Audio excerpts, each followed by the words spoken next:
Hello बच्चों, मैं हूं अभय सर और एक बार आप लोगों का साइंस की क्लास में स्वागत है। और इस क्लास में आप लोगों को इन्वायरमेंटल स्टडीज़ या जीएस जीके से संबंधित ऐसे क्वेश्चन होंगे जो आपकी काफ़ी ज़्यादा परीक्षाओं में पूछे जाने वाले हैं। तो इन क्वेश्चनों को एक बार आप लोग देख लेंगे तो आपको बहुत सारी परीक्षाओं में एसएससी, पुलिस, रेलवे सभी परीक्षाओं में ऐसे क्वेश्चन काफ़ी ज़्यादा पूछे जाते हैं। 4-6 क्वेश्चन तो हर एग्ज़ाम में मिल जाते हैं।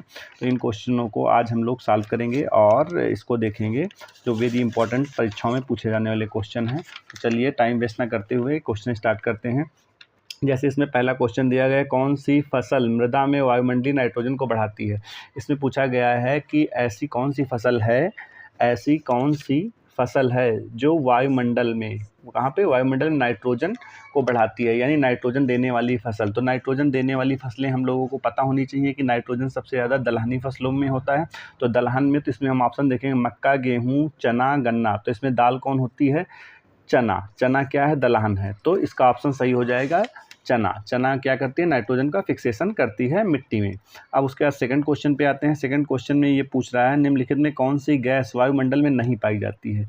तो हम आते हैं वायुमंडल में कार्बन डाइऑक्साइड भी पाई जाती है, और जल वाष्प, जल है तो वाष्प के रूप में भी पाया जाएगा, और हीलियम गैस, ये भी अक्रिय गैस है, ये भी बहुत कम मात्रा में वायुमंडल में पाई जाती है। किंतु आंसू गैस जो होती है ये वायुमंडल में नहीं पाई जाती है। आंसू गैस क्या होती है? वायुमंडल में नहीं पाई जाती है। चलिए इसी के साथ अगले क्वेश्चन पे हम लोग बढ़ते हैं। अब अगला क्वेश्चन है, विश्व में कुल महाद्वीपों की संख्या। आप लोग बता सकते हैं कमेंट में, विश्व में कुल महाद्वीपों की संख्या कितनी है? 4, 5, 7, 6 कितनी है? तो हम लोग सबसे पहले जानेंगे कि विश्व में महाद्वीपों की संख्या वैसे तो कुल बोलते हैं 7। कितनी है? 7 है। 7 कौन कौन से आप लोग समझ सकते हैं। 7 महाद्वीपों में तुम्हारा सबसे पहला महाद्वीप होता है अमेरिका। अमेरिका के 2 महाद्वीप हो जाते हैं, उत्तरी अमेरिका और दक्षिणी अमेरिका। यूरोप हो गया, और ऑस्ट्रेलिया, एशिया, अंटार्कटिका और अफ्रीका, यानी टोटल मिला के हमारे कितने? 7 महाद्वीप होते हैं। तो ये भी क्वेश्चन इंपॉर्टेंट है परीक्षा के लिए, काफ़ी बार पूछा गया है, तो आप लोग याद रखें। और अगला क्वेश्चन है पारिस्थितिकी। क्या? पारिस्थितिकी यानी इकोलॉजी। इकोलॉजी शब्द की उत्पत्ति हुई है। इकोलॉजी शब्द की उत्पत्ति किससे हुई है? तो ये तुम लोगों को ओकाइस लॉगस, किससे उत्पत्ति हुई है? ओकाई लॉगस। इसमें याद रखना, OIKOS, ओकाइस लॉगस शब्द से उत्पत्ति हुई है पारिस्थितिकी, जिसको इकोलॉजी बोलते हैं। ठीक है, इसमें पर्यावरण के बारे में अध्ययन किया जाता है। अब अगले क्वेश्चन पे इसी क्रम में बढ़ते हैं। तो अगला क्वेश्चन इन्होंने पूछा है, विश्व जल दिवस मनाया जाता है। तो विश्व जल दिवस किस दिन मनाया जाता है? 22 मार्च, 23 मार्च, 7 अप्रैल, 18 अप्रैल। आप लोग बता सकते हैं कमेंट सेक्शन में कि विश्व जल दिवस कब मनाया जाता है। तो विश्व जल दिवस हमारा मनाया जाता है 22 मार्च। बहुत इंपॉर्टेंट क्वेश्चन है, काफ़ी परीक्षाओं में पूछा गया है, यानी 22 मार्च को विश्व जल दिवस मनाया जाता है। अब उसके बाद आता है इको टूरिज्म। इको टूरिज्म है, इको टूरिज्म क्या है? ये नया क्वेश्चन टाइप में बना दिया गया है इस बार। इको टूरिज्म, इको का मतलब हम लोग समझ सकते हैं, इको का मतलब जो पर्यावरण से संबंधित चीज़ें होती हैं उसे बोलते हैं इको। इको टूरिज्म क्या है? मौज मस्ती भरा पर्यटन, एकल यात्रा आधारित पर्यटन, सरकारी कर्मचारियों के लिए पर्यटन, प्राकृतिक आधारित पर्यटन। तो इसमें हमारा बिल्कुल सही ऑप्शन हो जाएगा डी ऑप्शन, प्रकृति आधारित पर्यटन, क्योंकि इको का मतलब प्रकृति से संबंधित है। अब उसके बाद अगला आता है नंदन कानन चिड़ियाघर प्रसिद्ध है। नंदन कानन चिड़ियाघर प्रसिद्ध है किस लिए? हिप्पोकैम्पस एक होता है तुम्हारा जानवर, व्हेल मछली होती है, सफ़ेद बाघ, भालू। तो किसके लिए ये तुम्हारा प्रसिद्ध है? तुम्हारा ये प्रसिद्ध है सफ़ेद बाघ के लिए। नंदन कानन किसके लिए प्रसिद्ध है? सफ़ेद बाघ के लिए प्रसिद्ध है। और ये नंदन कानन तुम्हारा उड़ीसा में पाया जाता है। उड़ीसा में तुम्हारा भुवनेश्वर, उड़ीसा के भुवनेश्वर शहर में ये तुम्हारा है नंदन कानन। ठीक है, तो ये किसके लिए प्रसिद्ध है? सफ़ेद बाघ के लिए प्रसिद्ध है। अब उसके बाद आते हैं अगला क्वेश्चन, वेद कितने प्रकार के होते हैं? वेरी मोस्ट इंपॉर्टेंट, अधिकतर परीक्षाओं में पूछा गया है कि वेद कितने होते हैं। ये तो सभी को हमारे ख्याल से पता ही होगा कि वेदों की संख्या कितनी है। काफ़ी ज़्यादा पूछा जाने वाला वेरी मोस्ट इंपॉर्टेंट क्वेश्चन है तुम्हारा कि वेद कितने होते हैं। तो वेद होते हैं हमारे 4 वेद। वेदों के नाम तो पता होगा, ऋग्वेद, सामवेद, यजुर्वेद, अथर्ववेद। ये हमारे 3 हिंदू धर्म के मुख्य 4 हिंदू धर्म के मुख्य वेद हैं। ठीक है, तो वेदों का ये क्वेश्चन वेरी इंपॉर्टेंट है, आगे से याद रखना। अब उसके बाद आते हैं क्वेश्चन नंबर 9 पे। क्वेश्चन नंबर 9 है तुम्हारा, विश्व खाद्य दिवस मनाया जाता है। खाद्य दिवस कब मनाया जाता है? ये भी बहुत इंपॉर्टेंट क्वेश्चन है। तो विश्व खाद्य दिवस 16 अक्टूबर को मनाया जाता है। कब मनाया जाता है? 16 अक्टूबर को मनाया जाता है? कौन सा? विश्व खाद्य दिवस। तो इसको याद रखना, विश्व खाद्य दिवस 16 अक्टूबर को मनाया जाता है। उसके बाद क्वेश्चन नंबर 10 पे आते हैं। क्वेश्चन नंबर 10 है, अपघटक श्रेणी में आते हैं। तो अपघटक श्रेणी में कौन से आते हैं? अपघटक पहले को क्या होते हैं ये आप लोग थोड़ा सा जान लीजिए। अपघटक ऐसे जीव होते हैं जो सड़े गले पदार्थों को डिकम्पोज करते हैं, यानी मृत जीवों को डिकम्पोज करते हैं, उनको नष्ट करते हैं, नष्ट करके उनके भागों में उन्हें अपघटित कर देते हैं, तो उन्हें बोलते हैं अपघटक। तो जीवाणु भी हो सकते हैं अपघटक, और कवक भी हो सकते हैं, और ए बी दोनों। तो अब इसमें 2 दिया गया है, ए बी दोनों दिया गया है और कवक दिया गया है। मुख्यतः अगर हम देखेंगे एक हिसाब से तो कवक होने चाहिए। क्या होने चाहिए? कवक। मगर कुछ मामलों में जीवाणु भी अपघटक का कार्य करते हैं, इसलिए हम इसमें ऑप्शन सी पर जाएंगे। किस पर जाएंगे? ऑप्शन सी पर जाएंगे। अब उसके बाद हिरोशिमा, हाँ, हिरोशिमा दिवस मनाया जाता है। अब हिरोशिमा क्या था? हिरोशिमा यह एक घटना है जो जापान के शहर पे परमाणु बम अमेरिका ने डाला था। जिस दिन डाला था उसी दिन को बोलते हैं हिरोशिमा दिवस। तो हिरोशिमा दिवस हमारा मनाया जाता है सेकेंड वर्ल्ड वार, हाँ, जब दूसरा विश्व युद्ध हुआ था तभी ये हिरोशिमा पर अमेरिका ने बम डाला था। हाँ, द्वितीय विश्व युद्ध में डाला था, तो वही हम उसी दिन को, जिस दिन उसने बम गिराया था हिरोशिमा पर, उसी दिवस को बोल देते हैं हिरोशिमा दिवस। और हिरोशिमा दिवस हमारा मनाया जाता है 6 अगस्त को। कब मनाया जाता है? 6 अगस्त को। 6 अगस्त को हमारा हिरोशिमा दिवस मनाया जाता है। अगला आते हैं हम 12वें नंबर पे क्वेश्चन पे। नमामि गंगे परियोजना प्रारंभ किसने किया? नमामि गंगे परियोजना किसने प्रारंभ की? सीधी सी बात है, नमामि गंगे परियोजना ये तो अभी स्टार्ट हुई थी, जल्दी रिसेंट कुछ ईयरों में स्टार्ट हुई गंगा की सफाई के लिए, और ये बीजेपी सरकार में ही स्टार्ट की गई है। तो सीधी सी बात है, तो मनमोहन तो करेंगे नहीं क्योंकि कांग्रेस सरकार से संबंधित हैं, और योगी आदित्यनाथ क्योंकि ये तो मुख्यमंत्री हैं, तो इनका तो भी इतना ज़्यादा नहीं हो सकता है। और रामदेव बाबा को सब लोग जानते हैं, इनका उससे कोई मतलब नहीं है। तो इसका सही ऑप्शन होगा नरेंद्र मोदी, क्योंकि ये प्राइम मिनिस्टर हैं, इन्होंने गंगा की सफाई की योजना प्रारंभ की थी।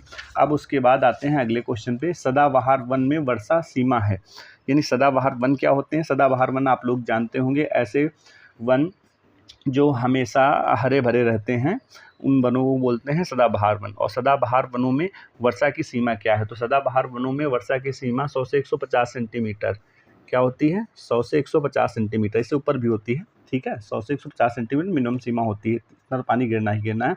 अब उसका जनसंख्या वृद्धि तीव्र है। जनसंख्या वृद्धि कहाँ पे तीव्र है? Syria, France, Germany, Canada. आप लोग देख सकते हैं और कमेंट सेक्शन में बता सकते हैं, और आप लोग भी गेस कर लीजिए कि इसमें कौन सा ऑप्शन होना चाहिए कि जनसंख्या वृद्धि सबसे ज़्यादा कहाँ पर हो सकती है। सीरिया में हो सकती है, फ्रांस हो सकती है, जर्मनी हो सकती है, कनाडा हो सकती है। तो इससे आप लोग सेंस लगा सकते हैं, क्योंकि फ्रांस, जर्मनी, कनाडा ये सारे देश जो हैं विकसित देश हैं, और ये सारे कम आबादी वाले देश हैं, यानी यहाँ पे क्या बोलते हैं, प्रजनन दर कम होती है। तो इसमें अशिक्षित देशों में और इस टाइप की देशों में एक तुम्हारा सीरिया ही आएगा। तो इसलिए हम बोल सकते हैं कि इसका सही ऑप्शन क्या हो जाएगा? सीरिया हो जाएगा, ठीक है। तो सीरिया में जनसंख्या वृद्धि तीव्र है। अब सर्वाधिक मानव जनसंख्या वाला देश, सीधी सी बात। अब बच्चों ये क्वेश्चन तुम लोगों के लिए बहुत ही इंपॉर्टेंट क्वेश्चन है। सर्वाधिक मानव जनसंख्या वाला देश कौन सा है, यानी सबसे ज़्यादा मानव जनसंख्या किस देश में है? तो बच्चे अक्सर तो सब लोग जाएंगे चीन के साथ, क्योंकि अगर पहला सर्वे भी अभी करंट के अनुसार देखेंगे तो इसमें आ रहा है भारत। करंट सर्वे के अनुसार देखेंगे तो भारत की जनसंख्या चीन से ज़्यादा हो चुकी है। मगर अगर पुराना सर्वे, क्योंकि अभी कोई नया सर्वे आया नहीं है, तो पुराने सर्वे के आधार पर देखेंगे तो हम चीन को सही ऑप्शन लगा सकते हैं। वैसे इस टाइम में करंट में अगर पूछा जाए तो भारत को लगाएंगे, ठीक है। अब उसके बाद आते हैं नदियों की स्वच्छता का काम करने वाली संस्था का नाम। नदियों की स्वच्छता, नदियों की साफ़ सफाई कौन सी संस्था करती है, उसका नाम तुम्हें बताना है। तो तुम लोग बता सकते हैं राष्ट्रीय नदी कार्य परियोजना, ठीक है, ये भी एक तुम्हारा ऑप्शन हो सकता है। राष्ट्रीय नदी कार्य परियोजना और राष्ट्रीय जल स्रोत सफाई योजना, ठीक है, ये भी हो सकता है, ये भी हो सकता है, मगर हम जाएंगे सेकंड ऑप्शन के साथ, ठीक है। क्यों सेकंड ऑप्शन के साथ जाएंगे? क्योंकि ये क्वेश्चन ही बोल रहा है राष्ट्रीय जल स्रोत सफाई योजना। तो नदियाँ क्या हैं? जल का स्रोत हैं, और इनकी सफाई किस में होगी? राष्ट्रीय जल स्रोत सफाई योजना, ठीक है। सामुदायिक सफाई इससे कोई मतलब नहीं है, ठीक है। तो पहला ऑप्शन भी हो सकता है, मगर पहला ऑप्शन नहीं होगा, क्योंकि इसमें जल स्रोत योजना है, ठीक है, इसमें नदी कार्य योजना है, इसमें सफाई का दोनों ऑप्शन सही हैं। तो अब हम आएंगे बी ऑप्शन पे। अब उसके बाद अगले क्वेश्चन पे जाते हैं। भारत का स्मोक सिटी किसे कहा जाता है? ये भी वेरी मोस्ट इंपॉर्टेंट क्वेश्चन है। भारत का स्मोक सिटी, भारत का स्मोक सिटी सबसे प्रदूषित शहर, यानी सबसे प्रदूषित शहर में दिल्ली आता है। कौन सा शहर है? दिल्ली, ठीक है, जहाँ के केजरीवाल अभी थे मुख्यमंत्री, अभी तुम लोगों के लिए एक क्वेश्चन है, कमेंट बॉक्स में बता सकते हो कि दिल्ली में वर्तमान में मुख्यमंत्री कौन है। ठीक है, अभी तो केजरीवाल थे, अभी इलेक्शन हुआ है, अब किसे मुख्यमंत्री बनाया गया ये आप लोग बता सकते हैं। तो भारत का स्मोक सिटी दिल्ली को कहा जाता है। किसने डेबी से अधिक ध्वनि घातक हो सकती है, तो आप लोग बताइए कितने डेसिबल से अधिक ध्वनि घातक होती है, यानी कितने डेसिबल तक ध्वनि हम आम लोग बोलें, बात करें तो वो सही होगी, और उससे अधिक ध्वनि अगर हम लोग उत्पन्न करते हैं तो उससे बहरापन उत्पन्न हो सकता है। तो ये ध्वनि होगी हमारी 85 से 80 से 85 डेसिबल हमारी सामान्य बातचीत की ध्वनि होती है, उससे अधिक आने पर हमें हानिकारक होती है। अब उसके बाद आते हैं, वन संपदा नियमित रखने में सहायक है। तो वन संपदा को नियमित रखने में, यानी वन संपदा का मतलब होता है पर्यावरण को नियमित बनाए रखने के लिए, शुद्ध बनाए रखने के लिए क्या चीज़ आवश्यक है। हाइड्रोजन चक्र, बिल्कुल हाइड्रोजन की साइकिलिंग होनी चाहिए, तभी तो हाइड्रोजन वाटर बनाएगा, वाटर से हाइड्रोजन गैस, यानी इसकी साइकिलिंग बहुत आवश्यक है। नाइट्रोजन चक्र, ये भी चक्र, और जल चक्र, जल का भी परिवर्तन होना चाहिए, यानी सारे चक्र बराबर होने चाहिए, तभी वन संपदा नियंत्रित रह सकती है। तो इसमें सही ऑप्शन हो जाएगा तुम्हारा उपयुक्त सभी। अब उसके बाद आता है ओजोन दिवस मनाया जाता है। ओजोन दिवस, ओजोन परत, ओजोन दिवस का मतलब है ओजोन परत के संरक्षण से। तो ओजोन परत का संरक्षण का मतलब ये हो गया, ओजोन हमें प्रदूषण, वायु प्रदूषण को कम करके ओजोन परत को बचाए रखने के लिए ये दिवस निर्धारित किया गया है। और ये दिवस मनाया जाता है हमारा 16 सितंबर को। कब मनाया जाता है?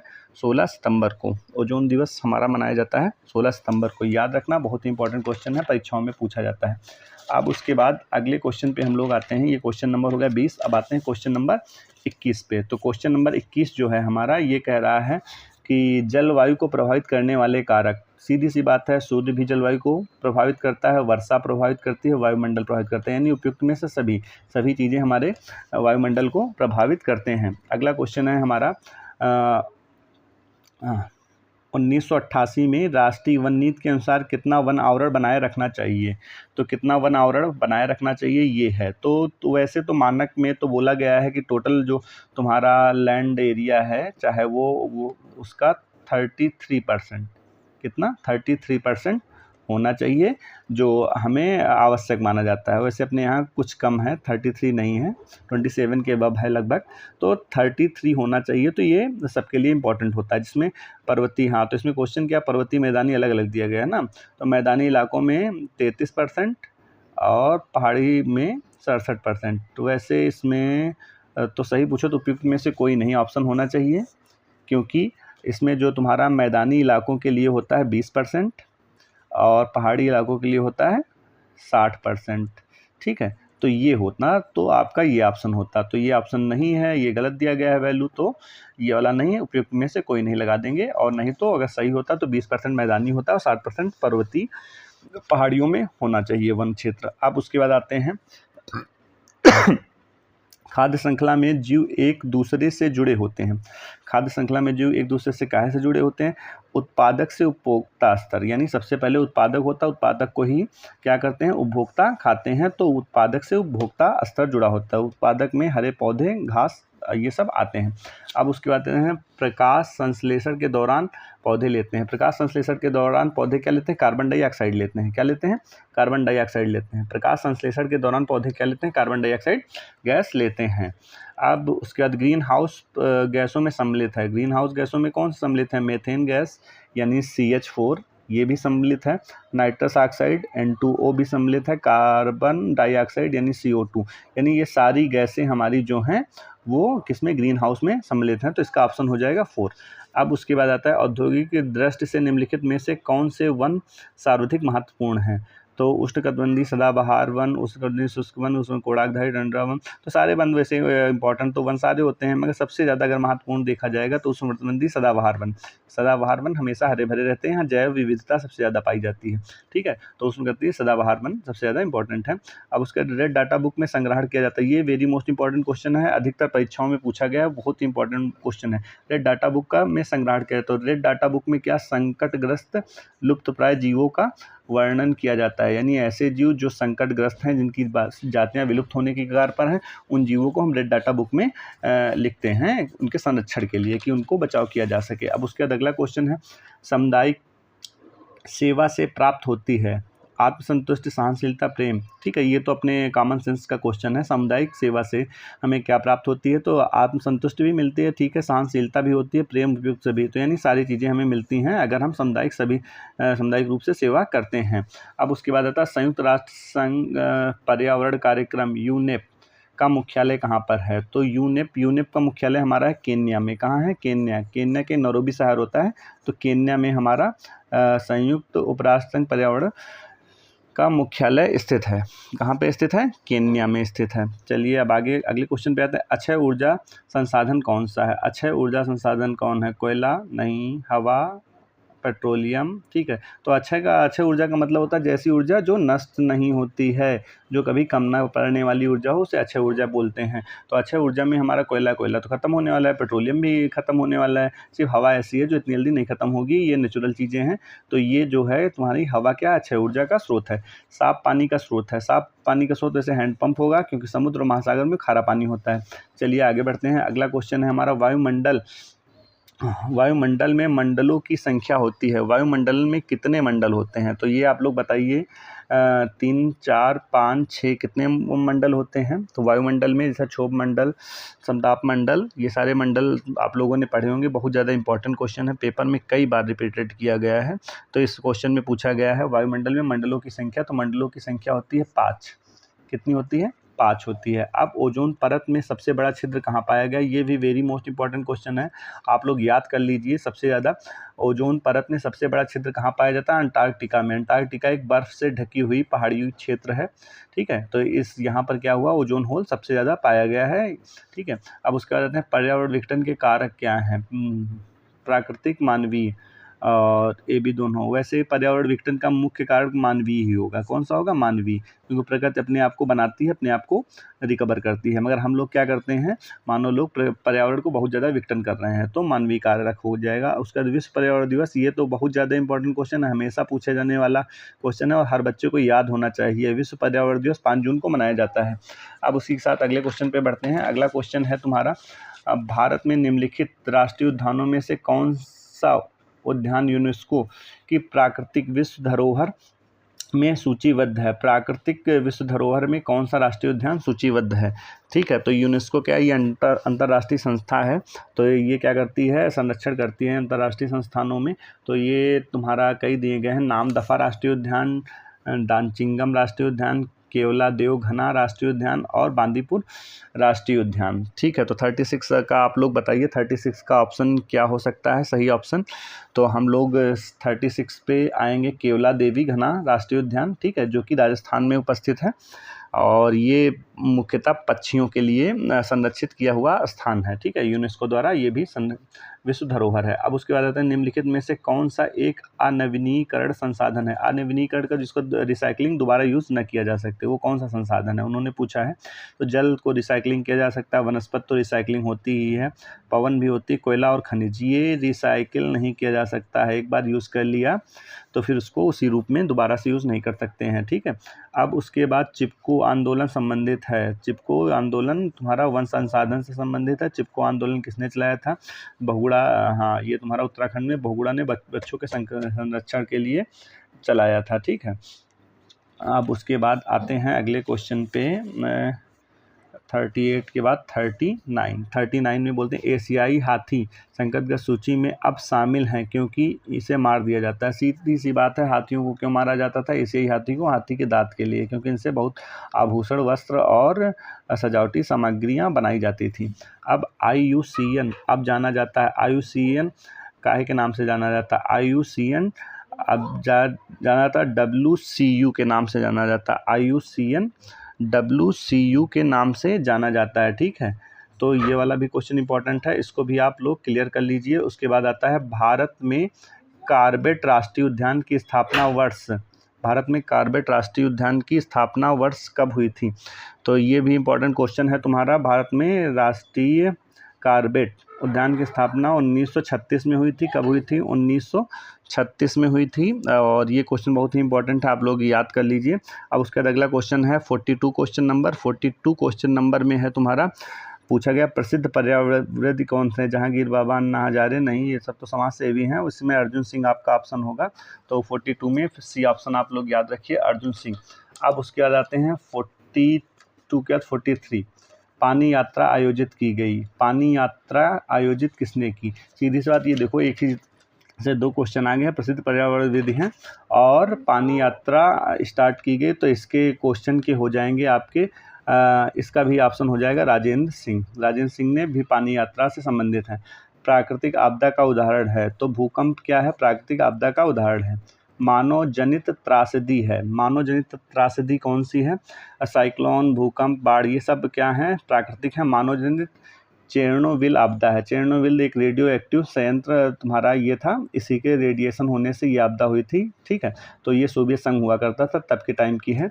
तो ये क्या मानव निर्मित आपदा है। उसके बाद सुनामी आपदा 2004 परिणाम है। सुनामी आपदा 2004 परिणाम है, ठीक है। सुनामी आपदा में क्या हुआ था? सुपर चक्रवात आया था। ये सुनामी अपने यहाँ भी भारत में भी आई थी। तो इसमें 2004 में क्या होता? चक्रवात एक उठा था, बहुत ही बड़ा चक्रवात था। उसके बाद झूम है। झूम क्या है? एक प्रकार की खेती है। तो इसमें क्या किया जाता है? पहाड़ी इलाकों में ये की जाता है, छोटे छोटे खेत बनाए जाते हैं सीढ़ीनुमा, उसमें खेती की जाती है, उसे झूम खेती कहते हैं, ठीक है। तो झूम एक प्रकार की खेती है। ऊर्जा का बड़ा भाग उपयोग किया जाता है। सबसे ज़्यादा उपयोग कहाँ पे किया जाता है? ऊर्जा का बड़ा भाग कृषि में भी किया जाता है, ग्रामीण सप्लाई, शहरी ऊर्जा, ठीक है। तो मगर एक सबसे बड़ा भाग उद्योगों में यूज़ किया जाता है। कहाँ पे? उद्योगों में। उद्योगों में ऊर्जा का एक बड़ा भाग उपयोग किया जाता है। वह व्यक्ति जो भारत में जल पुरुष के नाम से जाना जाता है। देखो ये क्वेश्चन फिर से रिपीटेड हो गया है।